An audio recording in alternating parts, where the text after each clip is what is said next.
I'm your host, Jessica Shockley, and this is the Bold Foundations Podcast. What if I told you living a lie can happen easier than you think? On this episode of the Bold Foundations Podcast, Boldly Choosing Sobriety, Karyn's story. Our guest today is Karyn Rapsey, and she is here today to tell us the story that she overcame and how she did it. Hi, Karyn. Hi, thanks for having me. Yes, I'm so glad that you are here.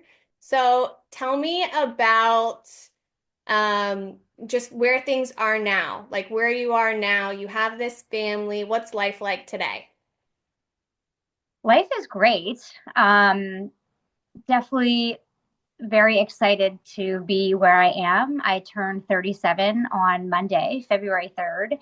And when I take a look back over the last couple of years, especially as I grew as a mother, um, I have been able to really overcome a lot of childhood trauma and um, things that I just needed to heal through my own children. And life is great. I am probably the happiest that I've ever been, just continuing to do the work. My kids are my absolute world. I have an incredibly supportive husband, a fantastic career. So yeah, life is good up here in Pennsylvania. That's amazing. And one of the big things that I love following your story on social media is that you are so proud to share your journey of being alcohol free and sober. Yeah. And I'm very open about my decision to live an alcohol-free lifestyle, especially in a society that celebrates the use of alcohol at seemingly every event.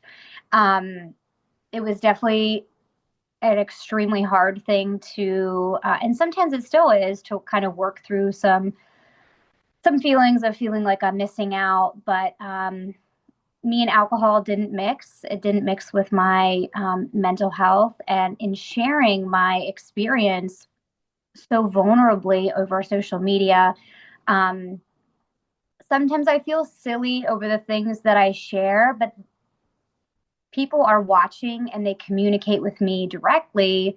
And I see that I am touching people and sharing the depths of my soul sometimes, to show everyone that everyone has pains, everyone has a story, and we're all just doing our very best. And I think it helps for people to see that everyone is struggling and they are going through some sort of journey, and that it's okay to not be okay sometimes. And I think that's what I've loved most about being so open about my experience, and just showing hope for people that there is a freedom from alcohol, and it's a beautiful life. Well, good. And it looks like one. I mean, you are thriving, you're glowing. I think it's amazing. Thank you. So, if we kind of go back to where all things started, do you know about what age you were when you started drinking? It's funny that you asked that because I go to a weekly women's AA meeting, and the topic of conversation last week was all about why you started drinking and that first experience. I remember it very vividly. I was 16 when I had my first drink. Um, and I remember when I got intoxicated for the first time, I kind of felt like a warm blanket was over me, and I felt like relief almost. I think I had a lot of mental health, a lot of insecurities, but what 16-year-old doesn't? Um, and I think I had this deep hole in my soul, but I didn't know it at the time, didn't know it until just a couple of years ago. And alcohol for me was always an escape from the dark reality that I was facing, but I could never verbalize it appropriately. So I would self soothe a lot with alcohol. So yeah, that was 16 when I started drinking. It wasn't like I was boozing every day, but it was something that I did incorporate into my social life as a teenager. It's something I think about a lot because we're both mothers, Yeah, whenever we think about our children getting to that age, because for me, I don't know anyone who didn't experiment with alcohol as a teenager. And to your point, you don't have the emotional intelligence at that age to really understand what you need. You're feeling that sense of insecurity and how easily that can become some sort of coping tool without even being aware that yeah, that's. yeah, yeah. I think that's a great point. I mean, everyone's confused when they're at that age. And I didn't have an open relationship with my parents to be able to appropriately verbalize, oh my gosh, I'm feeling this way. Help me. So I definitely turned to alcohol. It helped me to relax and connect with people and um, be funny and be an extrovert, which I have learned over the course of my 2.5 years of sobriety.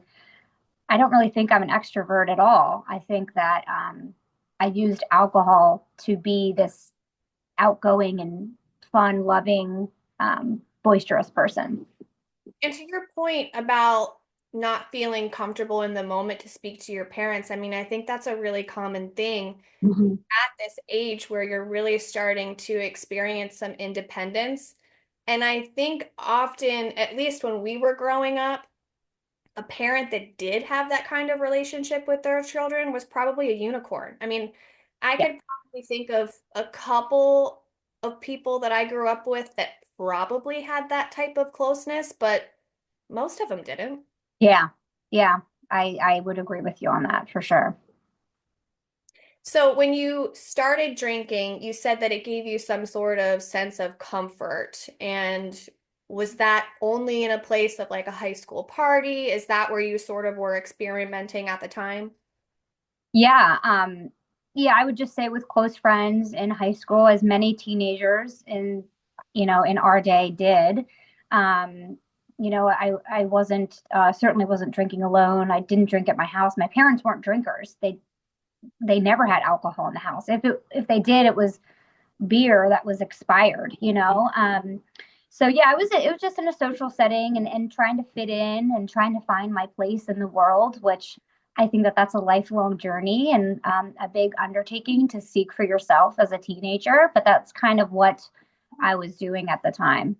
And I think that really normalizes, like your experience very much connects to most people.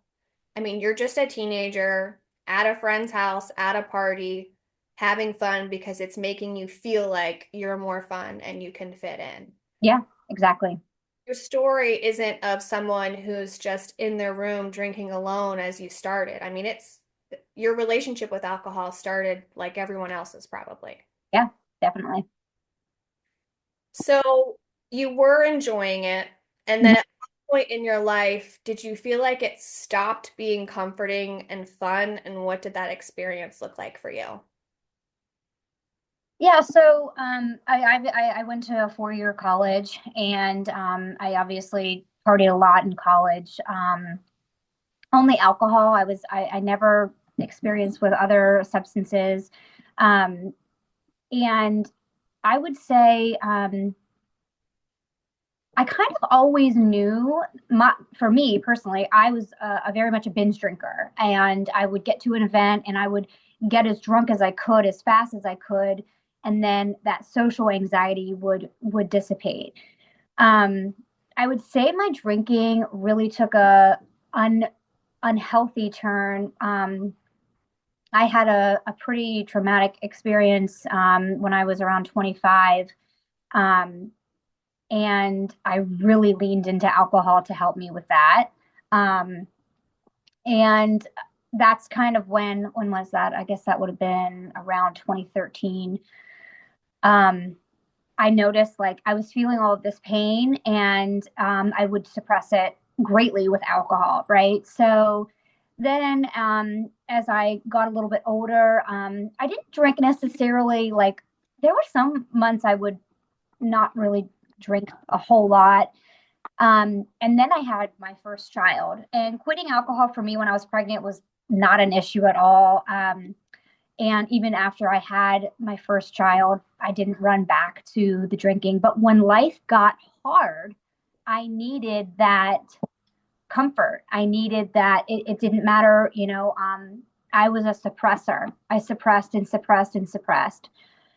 And then I had my second child and again, stopped drinking, no big deal. But then 2020 happened. And as a young mom of two, everyone was drinking, Zoom happy hours and, oh, well, we're locked inside. I think that was really the time where my drinking skyrocketed. Um, and then in 2021, I remember getting into a pretty big argument with my husband. I was drunk and I was I would go to social gatherings, I would drink, I would be fun, and then I would come home, I would continue to drink, and my whole world would fall apart. All of these things that I had suppressed for years and years would come up, and my husband was like, what is wrong? And he said to me, it was January it was like July 4th, 2021. And he said, I think you have a problem. And I was like, I don't have a problem.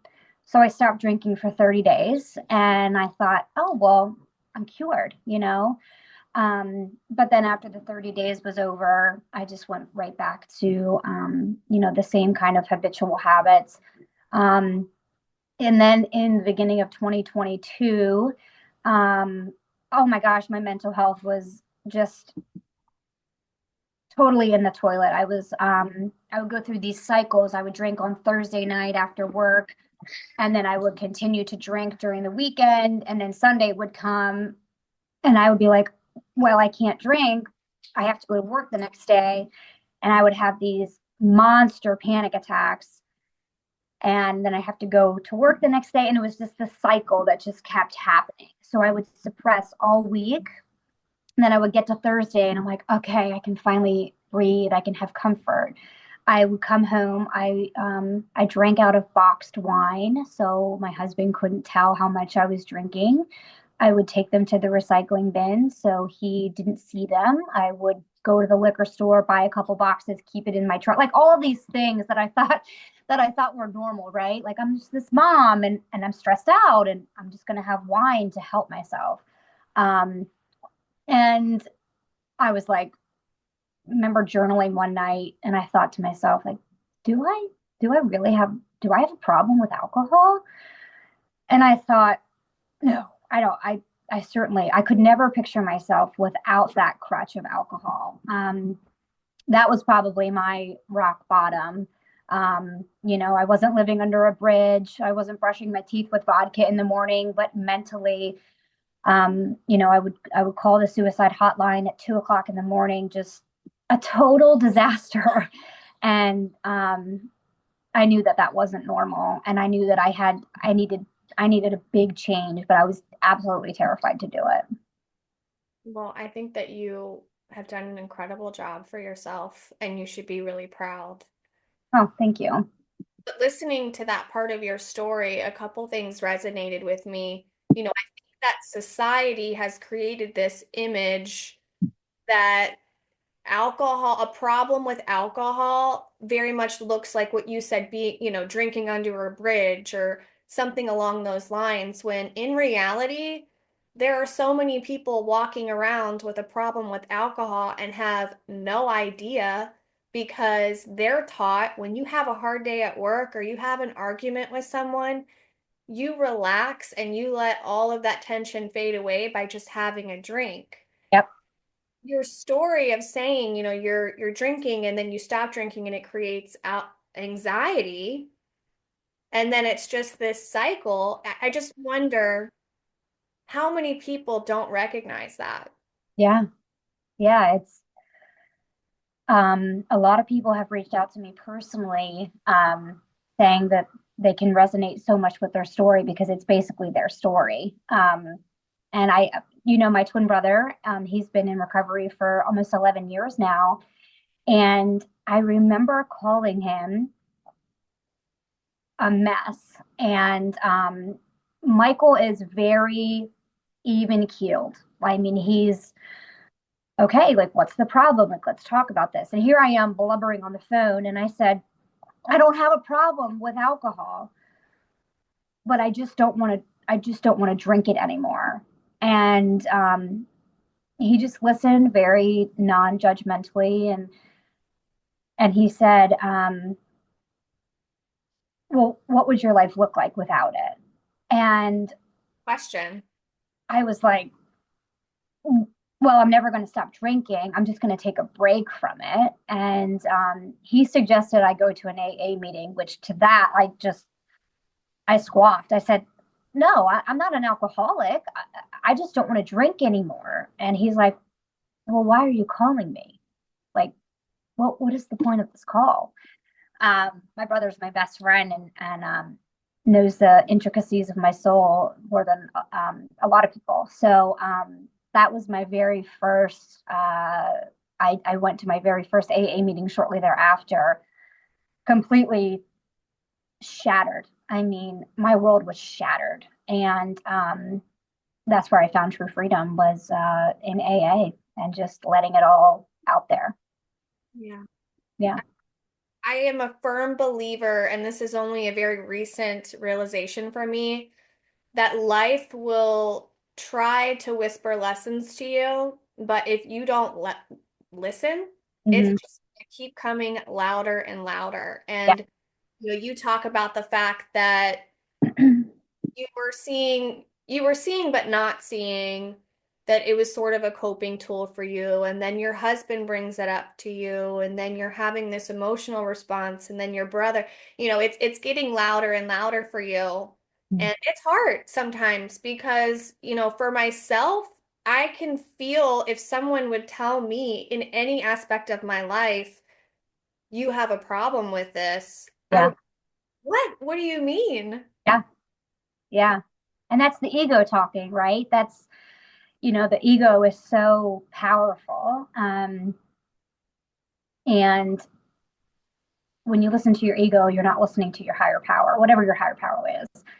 Um, but I am so thankful that I went through that darkness. Because there were days I would wake up and I have to mother two young children at the time. And I thought, how am I supposed to mother these babies when I'm destroyed? I mean, I think that's how I felt for many, many months, even into sobriety. Okay. I removed the alcohol. Great. Now, now, and that's where the healing. And for me, I chose AA. There are a lot of other recovery tools out there, but in AA, you have to turn the lens inward a lot. There's no more blaming. In step 4, you do a rigorous moral inventory and you figure out areas in your life that were very painful. And then you have to actively decipher what your role was. And I thought, well, I don't have a role in any of that. All of these people did these terrible things to me.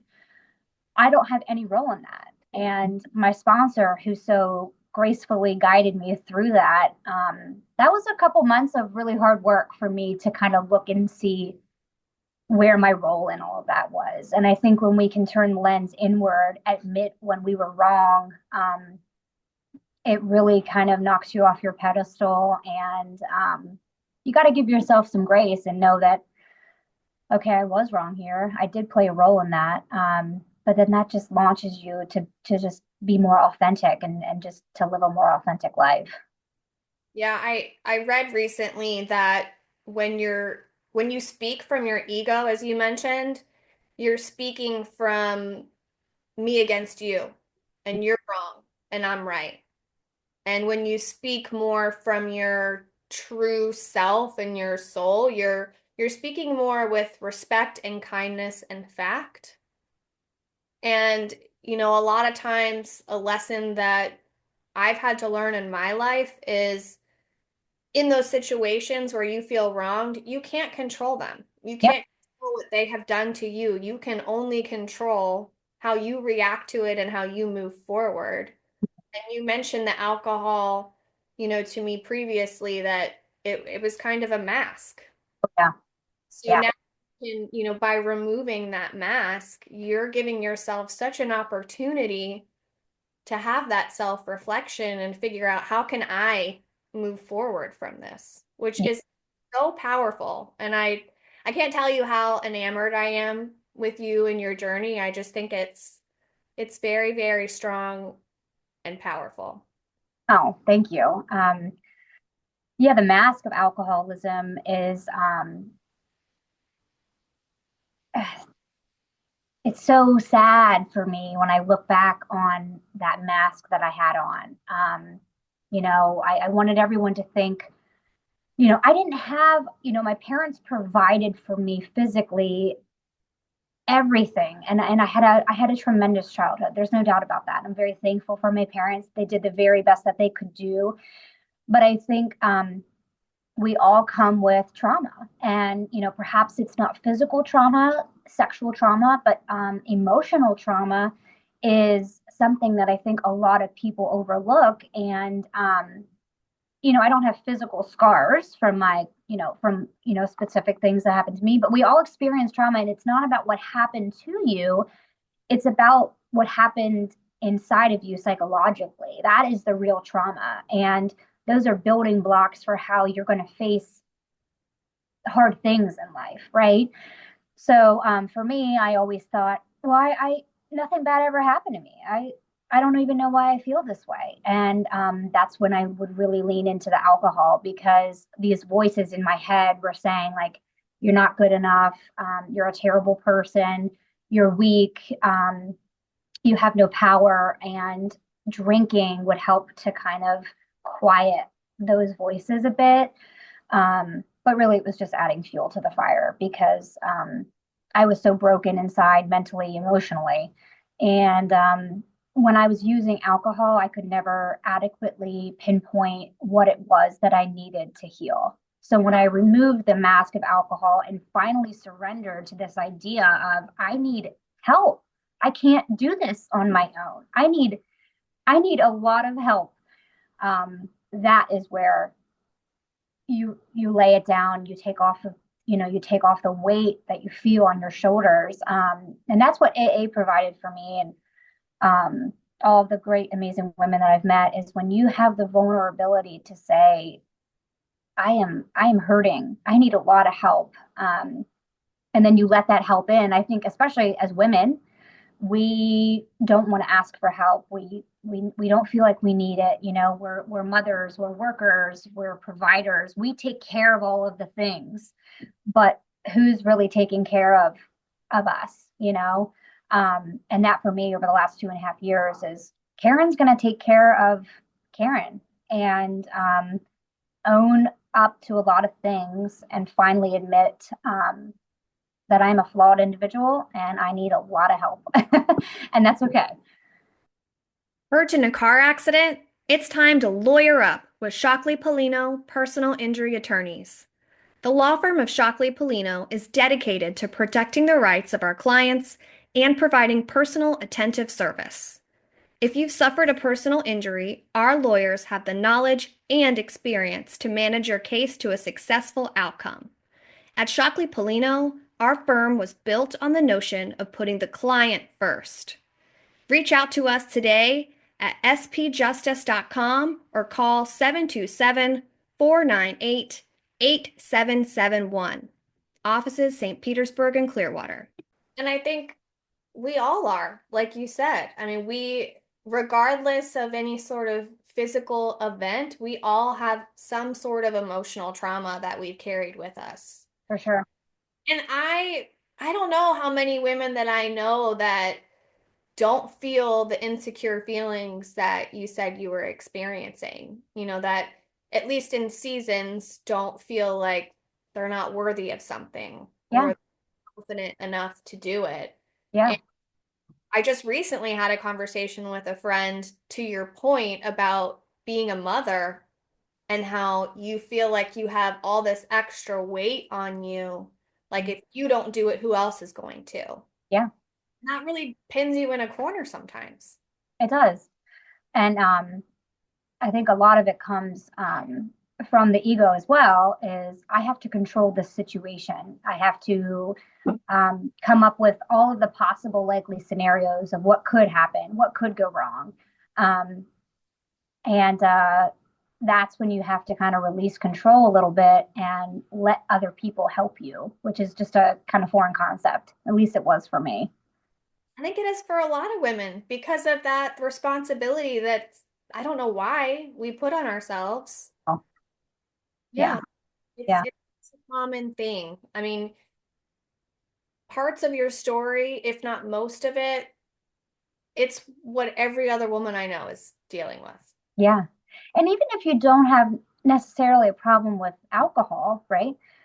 Um, when I first got sober and okay, I removed the alcohol. Okay, that's great. I also picked up an addiction of of online shopping. I can relate.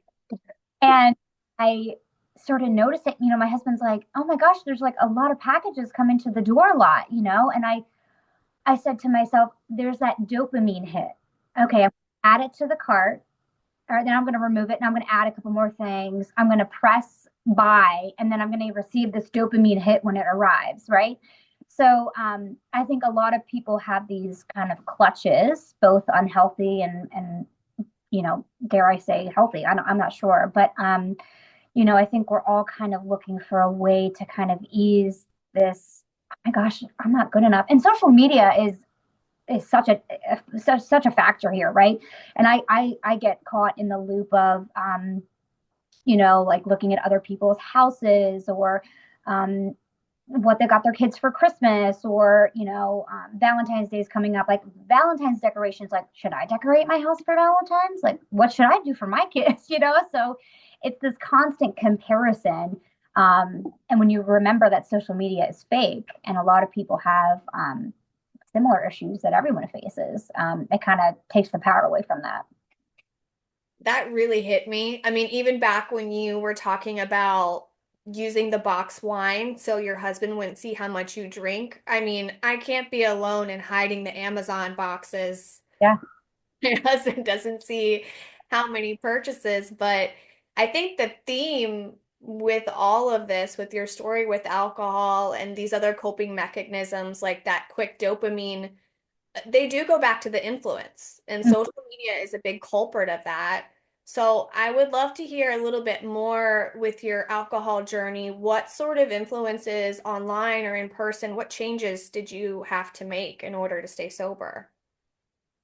Oh my. Oh, so many changes. I I so we talk about changing people, places, and things, right? And unfortunately, when I stopped uh, drinking, I did lose some friends along the process. And that was incredibly painful for me. But I realized I couldn't be around certain people because our relationship was only really based on, hey, let's get together, let's get drunk. Um, and when I was really open with some individuals about my decision to stop drinking, I was judged. And that really hurt, especially because I was like so fragile at the point. Um, I really had to change the places that I went. There were a couple of restaurants here locally that now I do frequent them now, but there were a couple of restaurants in the area that I couldn't go to anymore because I would only go there to get drunk. And so I had to change that. And I also had to change whenever I would go to any any event, like a family event. I would typically always have a drink or two before I would go. Um, and I don't know if that was like a social anxiety thing, but or if like I didn't. And I look back, I'm like, maybe I just didn't want to go to that. Like I shouldn't have gone. But your first year of sobriety, taking off the mask, trying to be your authentic self, but also fearing, oh my gosh, what if they judge me? Is very challenging. And that whole first year, I was very honest with my husband about if we are at a place and I am uncomfortable, I'm going to say a code word or I'm going to text you and we're going to leave. And he was like, sure, absolutely, that's fine. And I had an experience at a family function, not my family, but where a woman who I would often drink with her and have these elaborate, drawn out conversations, she said to me, well, you were so much more fun when you were drinking, and you're just not fun anymore. And I remember just looking at her and I said, well, thank you for sharing how you feel. But I feel really good. And I stood up for myself in that situation where that felt incredibly uncomfortable for me to do. But I did. And thank you for sharing how you feel about that. But I'm really firm in my decision. So people, places, and things, especially the first year, every holiday, every birthday, every party we went to. But now I'm 2.5 years sober. Now at every event that I go to, because I have been so open and vulnerable, if I go to a party and they always have non-alcoholic. Hey, I got some seltzers for you. Hey, I got some flavored water for you, and they'll get me a glass and ice it. So it's that I appreciate that so much. And I could care less if people are drinking around me now because that has nothing to do with me. My decision to go to a social event is to go there, to connect, to have a good time. Where before it was, oh, this is just another excuse to drink and self soothe. Um, so, that's been a great shift of the last 2.5 years. Yeah, and I can only imagine how freeing that feels to be in a place where you can authentically say, whoever's going to have their opinion about my past self and drinking, they're welcome to have that opinion. Yeah. I'm doing this for me. Yeah. And I've done that. Look at all the support you're getting, which is so incredible. Yeah. Yeah, it is great. And, you know, um, a lot of times, so I'm in chats with this woman now, a friend of mine, and she is 31 days sober today, actually. And she said, I have to go to this event, and an event with my girlfriend, and we always have margaritas together. And I remember in the beginning, I always felt like I had to have this big, elaborate excuse not to drink. And I stuck to, oh, no, thanks. I'm not drinking today, period. No explanation. You don't have to be a people pleaser. You don't have to explain anything. And 9 times out of 10, they would say, oh, okay. You know, and that was before I was so open about my decision to remove alcohol.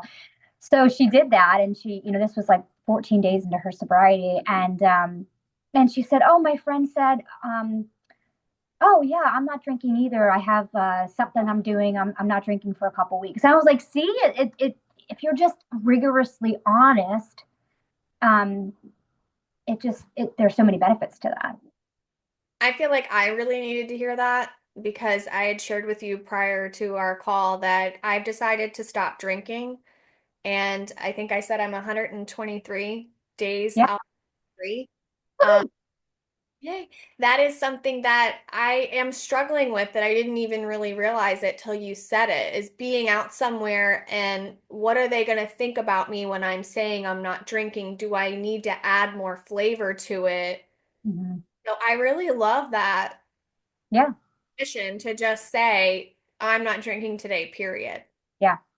And that's really the rule I go by. I don't ever say, of course, I would like to never drink again, but my goal is I'm not going to have a drink today. Tomorrow, I'm going to worry about tomorrow. But today, I know that I'm going to wake up sober. I'm going to go to sleep sober. And then tomorrow's problems, will come and I'll handle all that. Um, and also at gatherings, I always have a drink. Diet Coke with lime, a seltzer water with lime. So I'm always carrying around a drink. So sometimes people might not even, if we're in a social setting where we don't know anybody, they could very well think I'm drinking.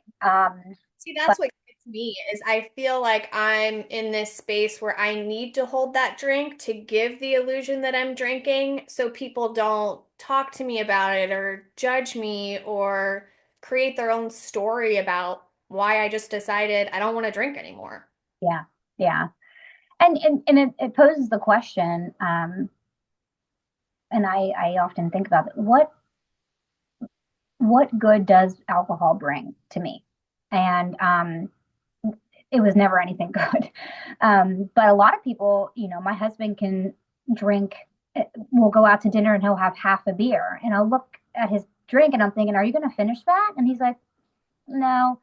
But to me, as an alcoholic, I'm like, and it's funny because when I first stopped drinking and he would on seldom occasions get an alcoholic beverage, he would be like, oh, wow, like you used to always finish my drinks for me. And now, obviously we don't have that. So that was funny.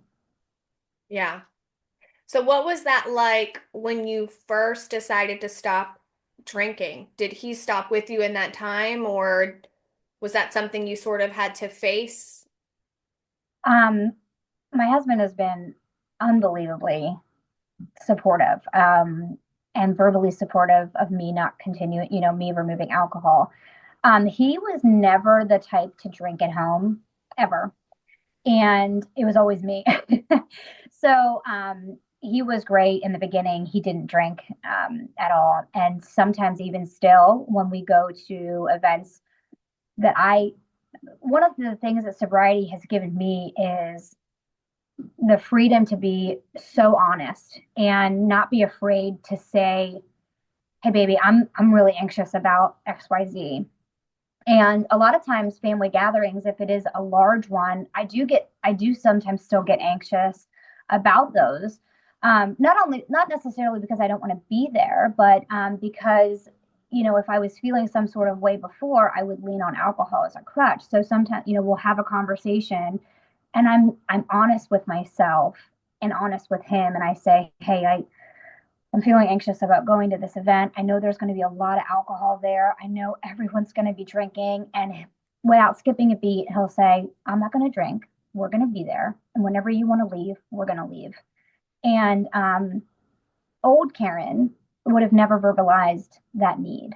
And then I would have held resentment because we were at a certain place. And so I think being very open, keeping that line of communication open is key, especially with those closest to you. And do you feel like you could have had those conversations when you were drinking? Like Uh, you could have resonated with those feelings and communicated it? no, I couldn't tap into any of that when I was drinking because I was either hungover, thinking about drinking, um, wondering when can I have the next drink. I was never able to dig deep into, okay, what does Karyn need? And a lot of people don't know this, but I was a very angry person when I was drinking. But anger is a secondary emotion and a secondary feeling. And even now, when I experience an array of emotions, I really try and think, okay, what is the need here? What is my I always call myself little Karyn. What does little Karyn need right now? And how can I tap into an effective way to soothe that need? Um, and it's hard sometimes. I still have these deep rooted self beliefs that still pop up.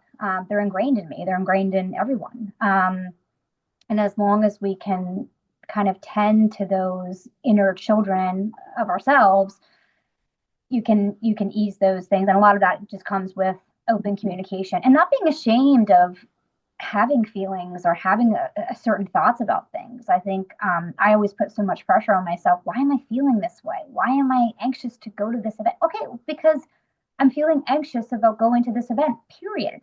We don't have to dig and characterize like, oh, I shouldn't feel this way. Well, I do feel this way. So I'm not going to push it away.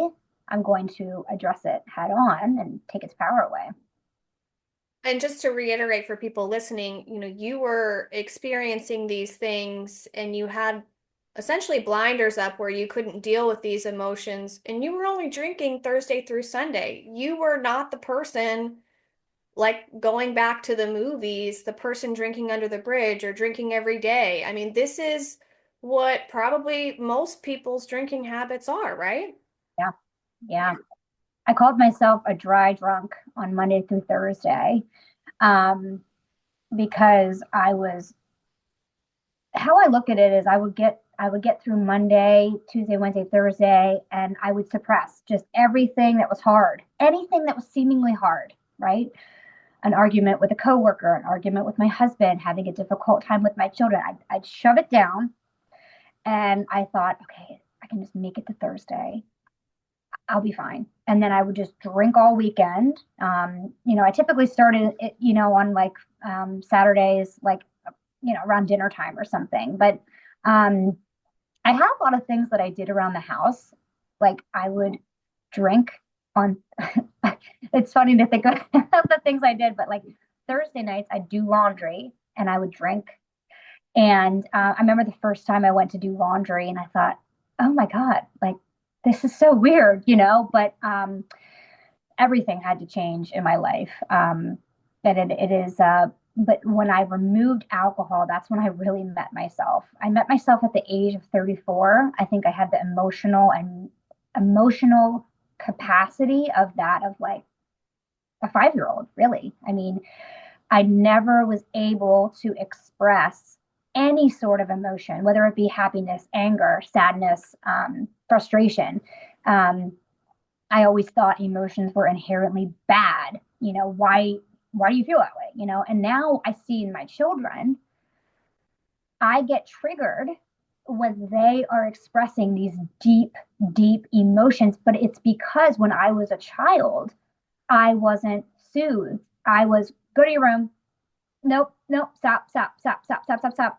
And I couldn't get it out. So I thought, okay, these emotions are bad. I'm going to suppress them. And that's how I lived for 34 years, until I realized, man, girl, you got a lot of things shoved down there. You gotta, you got it out. And I think the first, probably 7 months of sobriety, I cried. I mean, wept deeply more in those 7 months than I ever did in my life. It was, but it felt good to get it out because it was just things I had never dealt with. So that's so interesting that you shared that because I've been listening to the Let Them Theory by Mel Robbins on, which is a really great book. And she talks about exactly what you're talking about, and that most adults are at an emotional level of an 8-year-old. And Mhm. because of the exact thing that you shared, that our parents and our generation did exactly what you're saying. Mhm. You know, get it together, toughen up, go to your room if you're going to cry. And without allowing our children to have those feelings, Mhm. we don't know how to deal with them. Yeah, they don't. Having an emotion, being upset about something is a sign of a healthy mental state. You're supposed to have that reaction because that's the only thing that's going to trigger you to actually grow from it. Yeah. Yep. I think that's something that most people can resonate with. And like you said with your children too, I mean, seeing that trigger, but then being able to learn from it because you were able to self-reflect and giving them the space to have those emotions. Yeah. Yeah. And it's powerful for me too. Oftentimes, emotions are like roller coasters, right? And for me, I never wanted to feel any emotion. And in fact, I was on an antidepressant for quite some time. And that also helped keep things, at bay. I'm no longer on that. That was grueling. That's a topic for another podcast to wean off of that. And I think SSRIs and obviously mental health medications are tremendous tools. Um, but for me, I kind of thought, well, I've done the work, and I worked holistically to remove myself that. But anyways, the emotions are a roller coaster. And when my child is having, my second child is almost identical to me, and emotionally, big emotions, big feelings, and that was such a trigger for me because I was never able to express those. So I didn't want her to express those. And but now when she do a lot of deep breathing, a lot of deep breathing, but when she expresses these terrified feeling, it's scary as an adult to feel tremendous. Yeah. So as a child, you can imagine it's much worse. And when she is in the middle of a completely dysregulated emotional meltdown, I have to keep it together. I'm not perfect at it for sure, but I tell her, I'm like, baby, I know it's really scary what you're feeling right now, but I promise you it's not going to last forever. It can't last forever. And then I see her peak, and then I see it's gone, and she's regulated. So it's like, oh, I wish I had that as a kid, I wish I had that gift. But I want her to always know it is safe with me. No emotion that you feel, nothing you say is ever going to change how mommy feels about you. So go ahead and, I'm obviously not going to let her beat me up or anything, but I think if we give our children that beautiful gift of express all of you, and mommy will still love you, that's gonna really help them grow. And then when they're older, they don't have to question so much as to why they're feeling the way they're feeling. Yeah, I mean, I think to our parents' credit, they thought that they were teaching us to be tougher so we weren't having meltdowns later in life, Yeah, which get the thought and the intention. But the reality is, if you're not allowed to experience those emotions in the beginning, you're never going to learn the skill to work through it. And that's probably why we see a lot of people our own age who are just spewing out all their crap everywhere because they have the emotional intelligence of an 8-year-old, just like yeah, he talks about. yeah, yeah. It's crazy to think about for sure. Yeah. So if you were to tell young Karyn or tell our listeners of this podcast what you have learned today, like what sort of piece of your journey would you share with young Karyn in order to help her in that time or help someone else who may be currently experiencing what you experienced when you were drinking? I would tell them it gets better. It will always get better. I think when I was when I was so low, I thought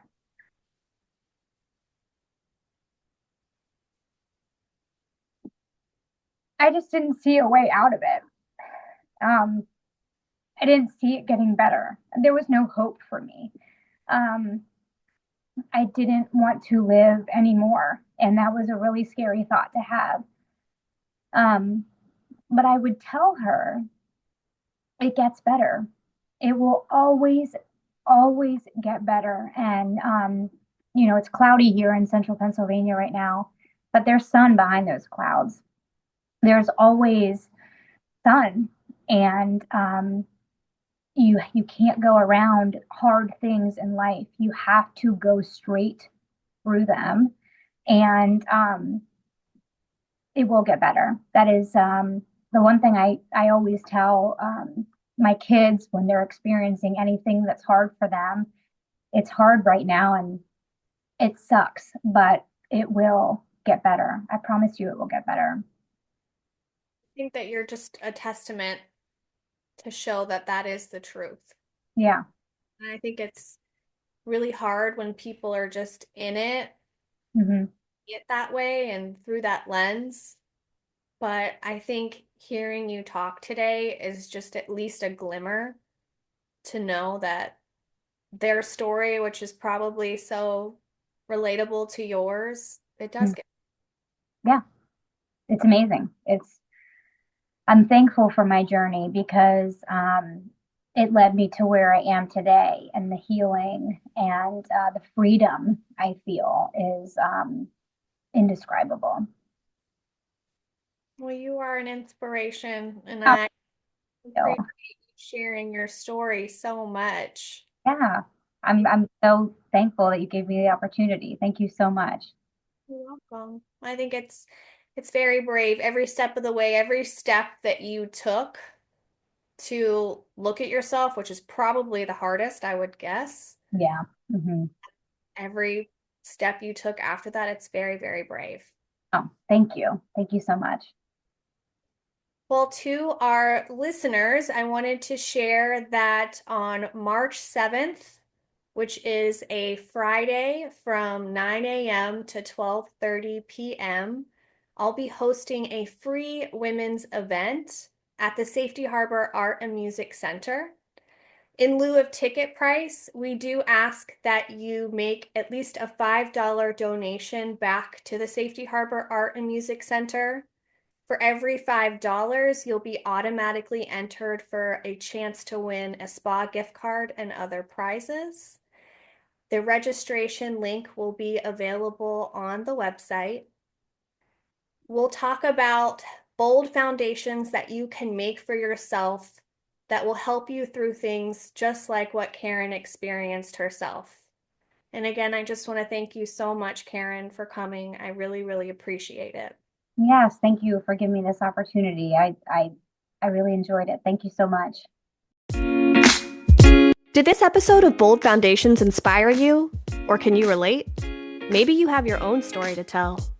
Whether you want to share with me privately or you would like to be a guest on the podcast, reach out by going to boldfoundations.my.canva.site or follow us on Instagram at bold_foundations. And don't forget to leave us a review wherever you listen to your podcasts. Thanks for listening.